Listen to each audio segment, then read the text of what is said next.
ഓരോ മനുഷ്യൻ്റെയും ജീവിതത്തിൽ ഒരു നിമിഷം ഉണ്ടറിയോ, ഈ ഭൂമിയിലെ ജീവിതം എന്ന മഹാത്ഭുതം നമുക്ക് നഷ്ടപ്പെടുന്ന ഒരു നിമിഷം, നാം മരിച്ചു പോകുന്ന നിമിഷം. ഇന്ന് പ്രിയപ്പെട്ട ആ ഒരു മനുഷ്യൻ്റെ ആ ഒരു നിമിഷമായിരുന്നു സീദിക്ക എന്ന് പറയുന്ന മനുഷ്യൻ. വർഷങ്ങളായിട്ടുള്ള പരിചയമാണ്. വർഷങ്ങളായി പല രോഗാവസ്ഥകളിലും വന്നുകൊണ്ടിരുന്നൊരു മഹാമനുഷ്യൻ.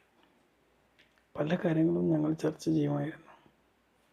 രാഷ്ട്രീയം തൊട്ട് ഒരുപാട് കുടുംബകാര്യങ്ങൾ, അങ്ങനെ പല കാര്യങ്ങളും ചർച്ച ചെയ്ത് നമ്മുടെ ജീവിതത്തിൻ്റെ ഒരാളായി മാറിയ ഒരു മഹാമനുഷ്യൻ.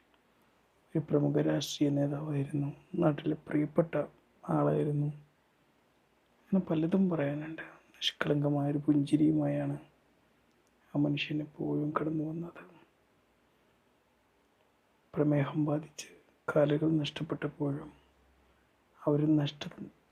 അദ്ദേഹത്തിൽ ദുഃഖങ്ങളൊന്നും ഉണ്ടാക്കിയില്ല. വേദനകളെ അദ്ദേഹം പുഞ്ചിരിയായി പ്രതിഫലിപ്പിച്ചു.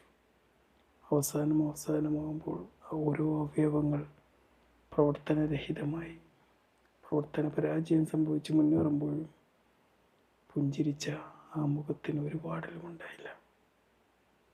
ഒരുപക്ഷെ ഇന്ന് മരിക്കുന്ന ദിവസവും അങ്ങനെ തന്നെയായിരുന്നു. പതിവ് പോലെ അദ്ദേഹം വരാറില്ല. കംപ്ലൈൻറ്റുകളുമായി വന്നു, പല അസ്വസ്ഥതകളുമായി വന്നു, സ്ഥിരമായി വരാറുള്ള അസ്വസ്ഥതകളുമായി വന്നു. ഒരു നെഫ്രോളജിസ്റ്റിനെ പിന്നെ കാണിക്കാമെന്ന വാക്കോടെ വീട്ടിലേക്ക് പോയി. പിന്നെ കേട്ടത് ഒരു ശ്വാസം വിടാൻ ചില ബുദ്ധിമുട്ട് വന്നു, അത് മരിച്ചു വീണു എന്നാണ്. അതോടെ ആ ഒരു നിമിഷത്തിലേക്ക്, നമ്മുടെ ജീവിതത്തിലൊക്കെ വരാനിരിക്കുന്ന ആ നിമിഷത്തിലേക്ക്, അർഹമായ നിമിഷം, ജീവിതം എന്ന മഹാത്ഭുതം, അല്ലെങ്കിൽ ഈ സമയം എന്ന ഏറ്റവും വലിയൊരു സമ്പത്ത് നഷ്ടപ്പെടുന്ന ആ ഒരു നിമിഷം, ഭൂമിയിൽ നമുക്ക് ശത്രുക്കളാവും,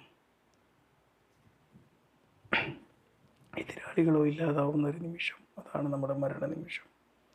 മറക്കരുത്, നാം ജീവിക്കുന്ന ഓരോ നിമിഷവും നമ്മൾ നമ്മുടെ മരണത്തെക്കുറിച്ച് ആലോചിക്കണം. ഇന്ന് സീദിക്കയാണെങ്കിൽ തൊട്ടടുത്ത ഏതോ ഒരു നിമിഷത്തിൽ ആ ഒരു നിമിഷം നമ്മയും കാത്തിരിക്കുന്നുണ്ട്. ഏതായാലും പ്രിയപ്പെട്ട സീദിക്കാൻ്റെ